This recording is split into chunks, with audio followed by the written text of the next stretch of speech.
welcome to Connect Canyons. I'm Stephanie Christensen, and today we have the honor of having an author with us to discuss her book, One Boy, No Water, Lehua Parker. Aloha kako. Thanks for having me. Thank you so much for being with us. We also have our teacher librarians, Jennifer Van Haften and Elaine Zandt. And of course, our trustee, Gretchen Zaitsev, district librarian extraordinaire. This month is Asian Pacific American Heritage Month, which makes it a perfect month to discuss this book because the book is set in Hawaii and you have done such a great job of weaving the culture into the book. Let's just get started with talking about One Boy, No Water. Can you give me just like your sales pitch for the book, like your elevator sales pitch? So One Boy, No Water is book one in the Nihi Shark saga. And it's a story, the whole series is a story about two brothers. One is Zedr Konakai Weston and his brother Jay Weston. And Zedr is a little unusual. He was found abandoned as an infant on the reef by Uncle Kahana, taken to Jay's family. So he and Jay are about the same age. They call themselves almost twins. But he's a little unusual. He's allergic to water. And when you think about Hawaii, that's just kind of insane. Because it sets him apart from all of his friends and his relatives. He can't go to the beach and swim. He has to watch out for rain showers. He can't even really play soccer because the sprinklers might come in. And one drop of water burns his skin like lava. And so through the books, Zedr discovers why he has this water allergy, who he really is. And he has to fight destiny of what is expected of him if he finds out who he really is. And the idea of that he can choose who he really is. And so that's the journey. And so Jay, his brother, is a surfing star and is everything Zedr wants to be. He's kind of the outcast. And then through the series, they kind of swap positions for a little bit. And then at the end, they come together in a very Hawaiian concept of ho'oponopono, where they reconcile the differences and go forward. It's such a great book for middle schoolers because I think that's the time in your life where if you're going to feel like an outsider, middle school is the time where you're going to feel it. And you're going to feel alone and like you're different. And what's more different than being on an island and being allergic to water? Yeah, absolutely. And that it kind of stands as an allegory for anything, really, that sets a kid apart from his or her peers. It could be skin tone. It could be religion. It could be orientation. It could be gifts and talents. It could be abilities. So I think a lot of kids see themselves in Zedr or have at least experiences like those that Zedr have. And Zedr's story is really a story of hope, of how sometimes the things that we hate about ourselves the most actually become our greatest strengths. And it's fun. It's fun for kids who grew up in island culture or understand island culture to see themselves represented authentically. It can be a little hard for kids who are not from that culture because there's not a lot that's explained. Most of the language you can figure out in context, but it is deeply embedded in, island Hawaiian culture. As I was reading the book, I kept thinking about the importance of representation in books in our schools and how wonderful it is that we have a book for every child. As teacher librarians, how important have you guys found being able to have stories that represent different cultures? I think it's huge. I have an older daughter. She is 14 years old who goes to Butler Middle School. And she is an avid reader. And she wants to be able to identify with the characters she reads. Recently, she read Almost American Girl by Robin Ha. It's actually a graphic novel. And after she finished it, she was like, Mom, this is like, I could totally understand where she was coming from.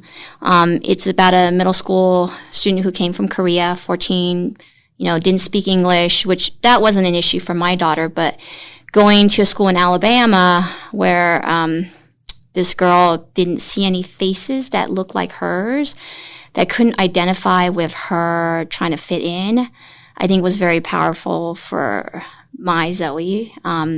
She's fortunate enough that Butler has a bit of diversity, but I think she still feels it. And so when she's able to identify herself with some of the feelings of this character and her struggles, it makes her feel like she's not alone. I think that's been hugely important.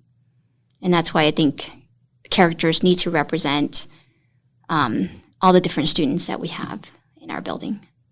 How do you feel about it, Jen? And I am originally from Hawaii. I was born and raised on the North Shore. And so it's such a treat for me to hear Lehua say Hawaiian words because I don't get to hear them. That's kind of been an eye-opener. I bought the series and I took it home to my boys and I read the first page where they use a term that we use a lot in Hawaii. It's blala. And I just started cracking. I just started laughing my head off. And my kids are like, Mom, what's going on? Because they've been raised in Utah. And so I realized a couple of things. First of all, that, if I'm looking forward to sitting down this summer and reading this with my children. I just learned about Lehua's book just in March, I believe. So I'm looking forward to sitting down and sharing that with them. But I also, as I was reading through it, I just realized that I've never seen myself represented. But I thought it was very interesting to have that experience as an adult, to finally see my childhood represented in a story in a way that I had never seen. And it made me stop and think about those Polynesian kids in my school and the Asian kids and the Muslim kids and, just all kinds of diversity.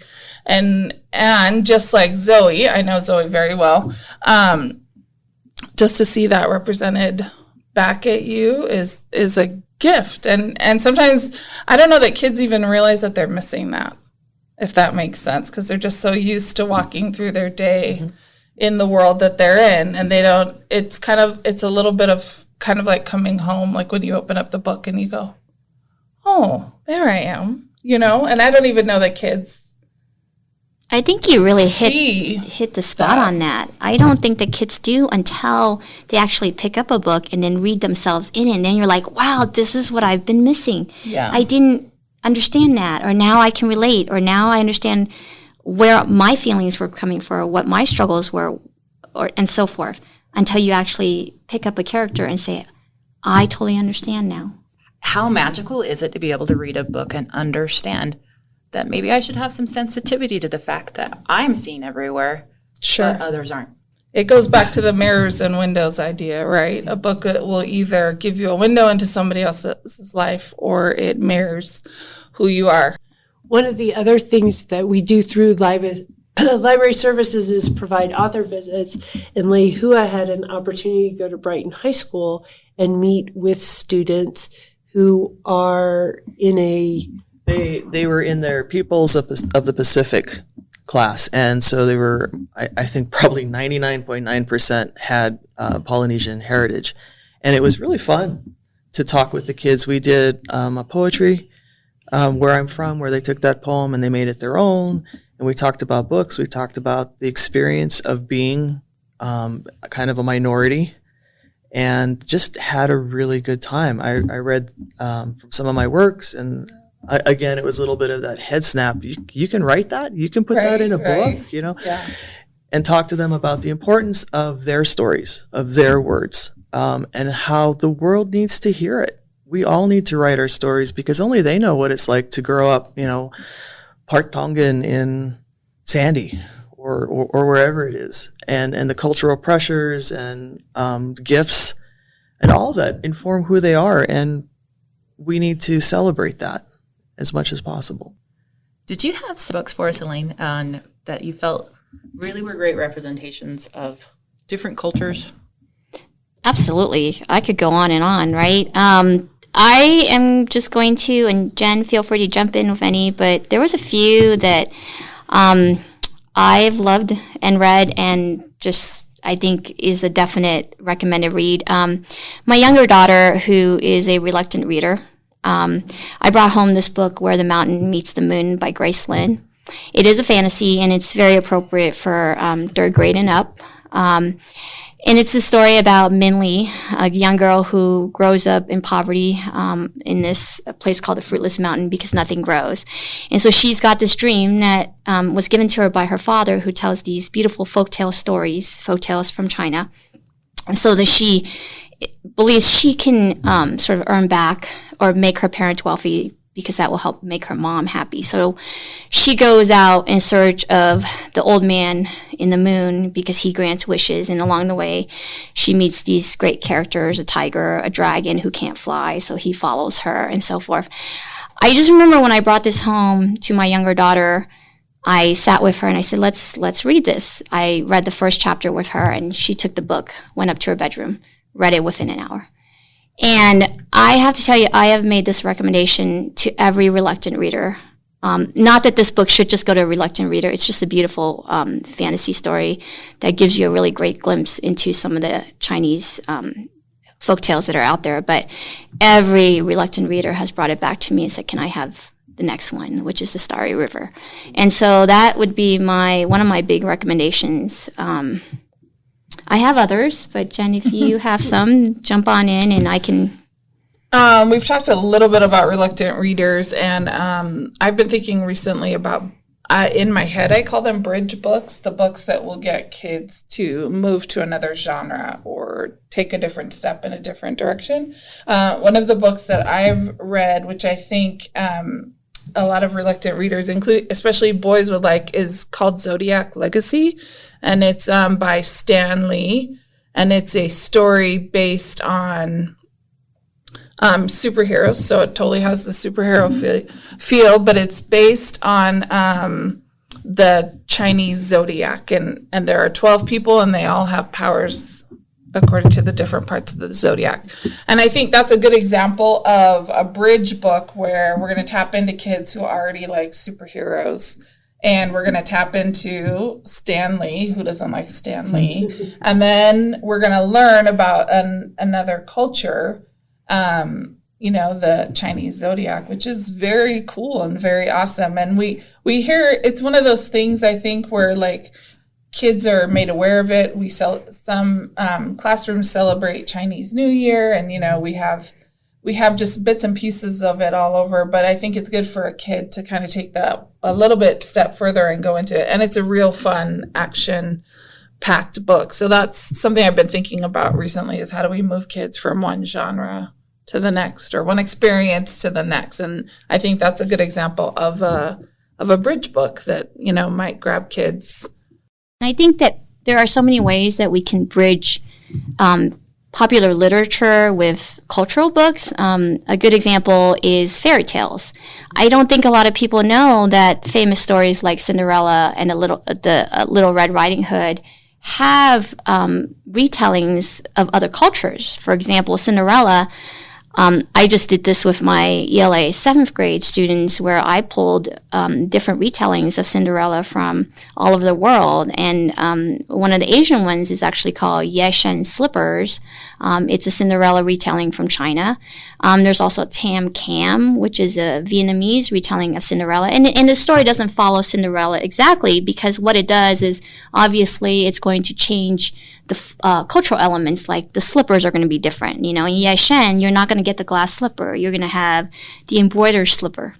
So something to keep in mind. The other one, like Little Red Riding Hood, I mean, everybody knows that, but how many of us know the story Lan Po Po, which is the Chinese retelling of Little Red Riding Hood? An excellent book, but just a simple way to take what we already know that our children are already reading that's in popular culture, but now extending that to other cultures, and how do they tell that story? There's a great, sorry. I was going to say, it's interesting that you bring up Cinderella, because I actually wrote a Hawaiian version of Cinderella called Rail's Kiss, and take on the Little Mermaid called Pua's Kiss. And there's a real interest in authorland and in publishers now to go back to some of the traditional stories, so going away from the Western fairy tales and going more into Asian, African, Latin American, Pacific myths and legends, and then reworking them into new stories. There's a relatively new book called Six Crimson Cranes by Elizabeth Lim, and that is based on the wild, Hans Christian Andersen's The Wild Cranes, and it's about a girl with a lot of brothers. And in this particular book, the daughter becomes cursed because her stepmother finds out that she has a particular type of magic, and the stepmother says, either you let me control your magic and give up your voice, or I hurt all of your brothers. And so she loses her voice, which I think is also a really great trope, I guess. Metaphor when you're talking about representation. Anyway, it's fun and it's snarky and it's, I was going to say she's lovely and sassy and hilarious. And the interesting thing in that book is she doesn't have her voice for most of the book, and yet the author still manages to get her personality across and tell the story. So that's a really fun story as well. I think that, Rick Riordan started this almost its own genre, Yes. where, with Percy Jackson, where, we take Greek and Roman legends, but now we also have broader representation in that there's stories where the mythology is based on Egyptian, or it's based on Norse, or it's based in Asian cultures. And so, what we're looking for in those stories is really authenticity, in that the author took great care with these stories and characters that mean so much to a culture already, and help them make them accessible to the rest of us, so we have a greater understanding. Lehua, one of the things that you mentioned earlier about your series was that not only do you have some that are specific for middle schoolers, but you have some within the same series in the same world that Yes. are for older, Yeah. for adults and for older kids. And what a great way to keep them reading. Thank you. Some of these are not quite in print yet, but I have. Laole is a real place in my mind. It's completely imaginary, and it's bits and pieces of all different places in Hawaii. And I have stories planned and stories written that are for middle grade, for younger picture book kids, for adults, and set in this land. So things that go back a couple of 100 years to way far into the future, where they've colonized space. And I just like that idea. And it's a very Hawaiian, very Polynesian idea about the place being part of the family, and the place enduring, and the relationships to the place as important as the relationships between, mother and child, or grandparents and so forth. So the two that I mentioned, Pua's Kiss and Rel's Kiss, are actually set in the same place. They are for adults. They're not for the middle graders. Pua's Kiss starts before the New Shark Saga series. Rel happens after. I have a collection of short stories that are going to be published in June called Sharks in an Inland Sea. And about 60% of those stories are Hawaii-based stories, and there are characters in all of these books that appear in those short stories. So the world just continues, and people come and sit down with me for a while and tell me their story, and I write them down. I'm just curious, which is harder to write for? Middle schoolers or adults? Or is it just good question? apples and oranges? Okay, I am atypical, and I fully admit I'm weird. My brain is weird.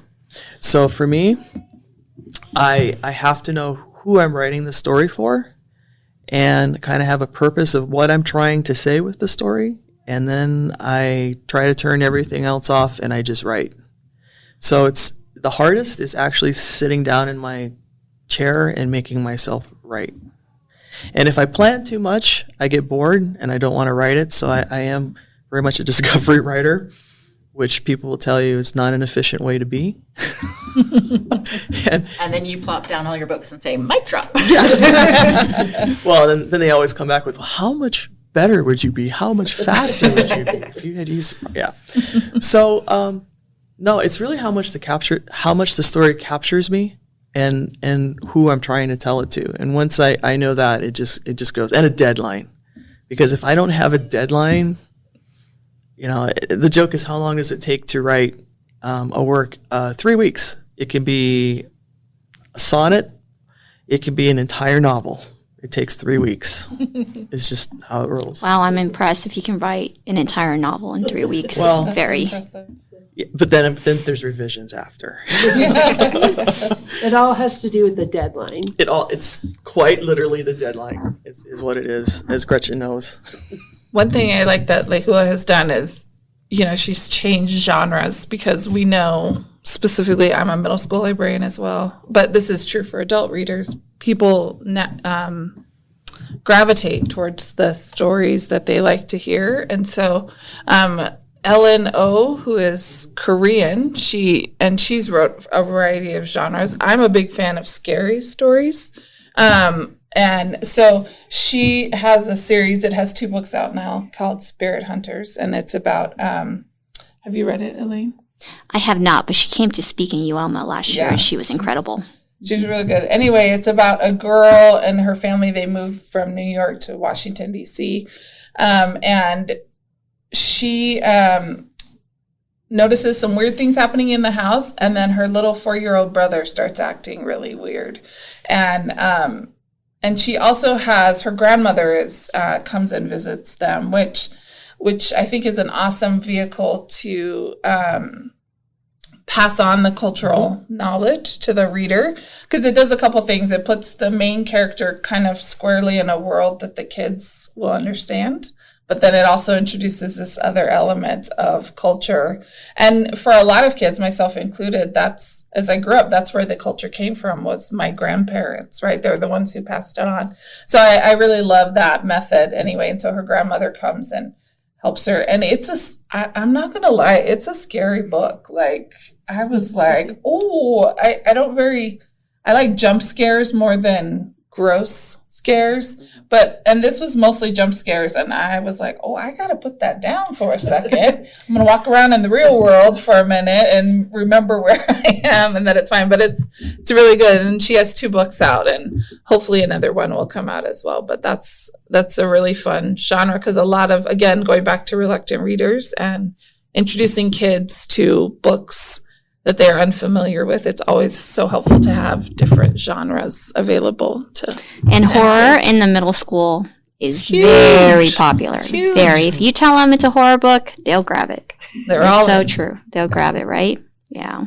And I think, sometimes when we find that kids don't necessarily like one genre, we can dig deeper and always help them find maybe another genre that fits them. There's so many, I think what's exciting, this time period is just so many books that are coming out that are just so many different cultures. Because when I was growing up in the 80s and 90s, in middle school and high school, there just wasn't that much representation of, just any culture but the standard European book. And so when I think about my children and books that they have access to now, I'm very excited by just the variety they have that's opened up to them. I tell young people that there's never been a better time to tell your story. Absolutely. Because there are so many vehicles now to get your story out. Some of the bigger publishing gatekeepers, they're not quite as closed as they were to some of these kinds of stories, and self-publishing is pretty incredible. And I was in a short story collection called Va, Women of the Moana, and that was phenomenal, because they put a call out for short stories by women with Polynesian heritage. So the stories, Fijian, Tongan, Samoan, Maori, Hawaiian, and it was incredible to see all of these voices and all collected in this series, and it's being published out of Samoa and New Zealand, and it's been really interesting to see how it's being received in that part of the world, because they are as starved as we are for authentic voices, and it's set a lot of publishers on their heels a little bit, because they really believed there was no market for this. But I think the last I checked, this book was like number 5. That's awesome. On the bestseller list.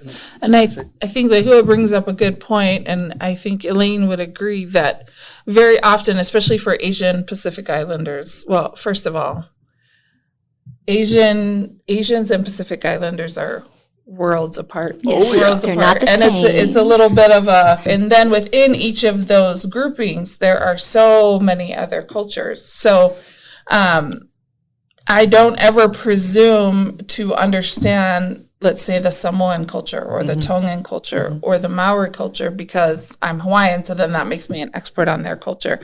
And I don't think that a Korean person would say that they were an expert on Chinese or Japanese or Filipino or Thailand. So that's an interesting dichotomy, because you want to create opportunities for kids not only to see cultures that they are not a part of, but also to recognize that there are significant differences between these large groups of people, just as there are in Caucasian cultures, right? People from England Germany, and France, Germany, and they would all say, "Oh no, we're totally different from the other ones." So this book just recently came out. It's called Dawn Raid, and I picked it up and I've looked through it. I haven't read it, but it's about a Samoan family, and actually they're part Samoan, so their mom is Caucasian and the father is Samoan, and they're part Samoan, and they live in New Zealand, which is where the Maori culture is. And it's set in the 1970s, and there's some political unrest in New Zealand having to do with who controls the land. And as Lehua said, many indigenous groups feel a deep connection to their land. And so that's a real sore spot. So even in just the few pages that I read in the book, Dawn Raid, I read like a couple chapters, to hear those multiple points of view set up next to each other so that the comparisons could be made was really fun and interesting. I don't know if that makes sense. So in Crimson Crane, the book I talked about before, she does a melding of Japanese and Chinese folklore. And so I think anytime, then you have to do it with respect and deference, right? But anytime you can hold up those differences and those similarities and share those with the reader, I think that's a really cool thing. And I really thought it was cool. Oh,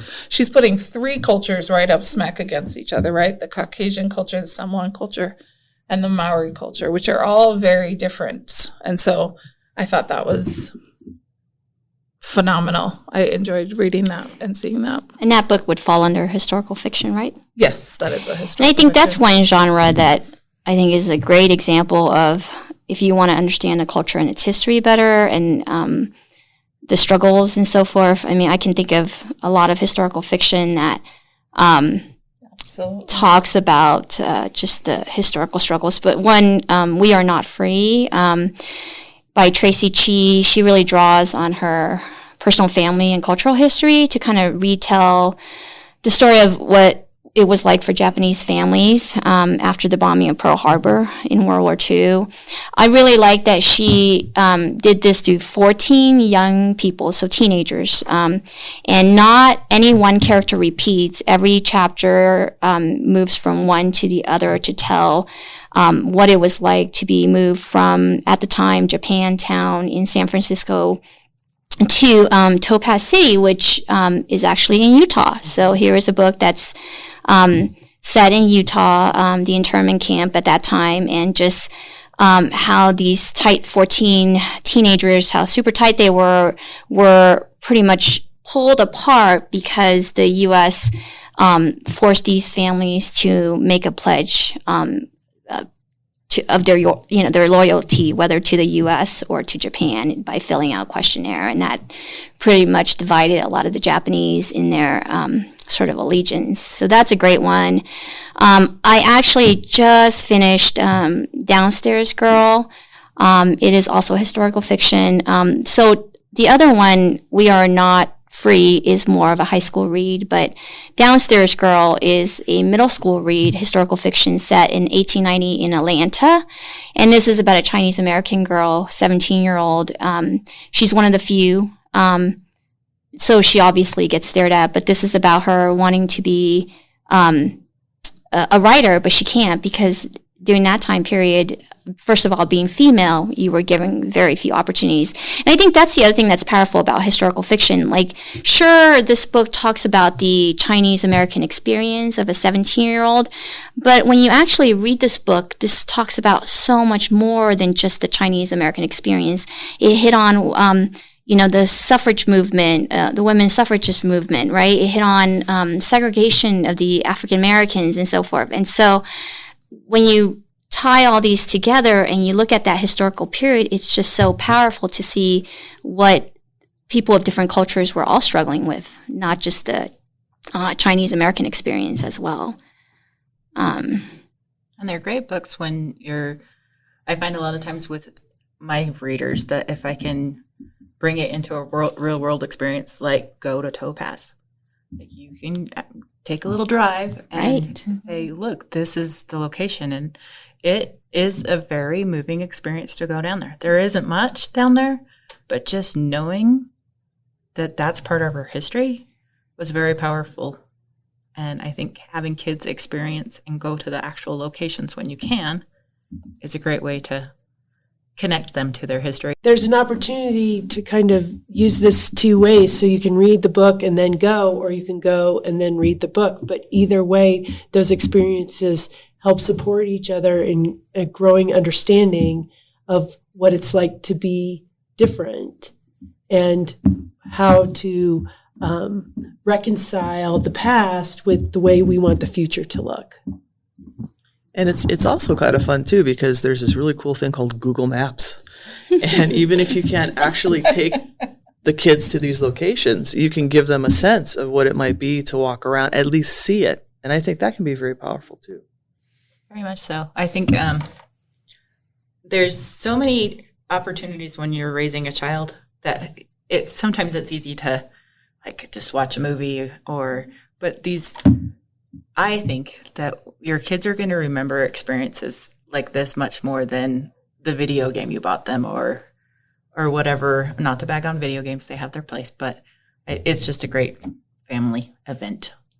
Well, thank you guys so much for joining us this week on Connect Canyon. I always love it when we have our librarians in. It gives me a long list of books that I need. And it's always a privilege to talk to an author. And well, thank you so much for having me. This was fun. Before we wrap up, though, what is on the horizon for you? I would love to hear what books you have coming out in the next little bit. I have a lot of short stories that are coming out, and I have a collection of short stories, Sharks in an Inland Sea, that's coming out in June. It should be available from all major retailers, and a lot of books I'm working on that I just need to finish. Do you have a website so that your fans can follow along? You can find me at lehuaparker.com, Lehua Parker, Parker.com. And on most social media channels too. Perfect. Thank you so much, ladies. Thank you. Thank you. This was fun.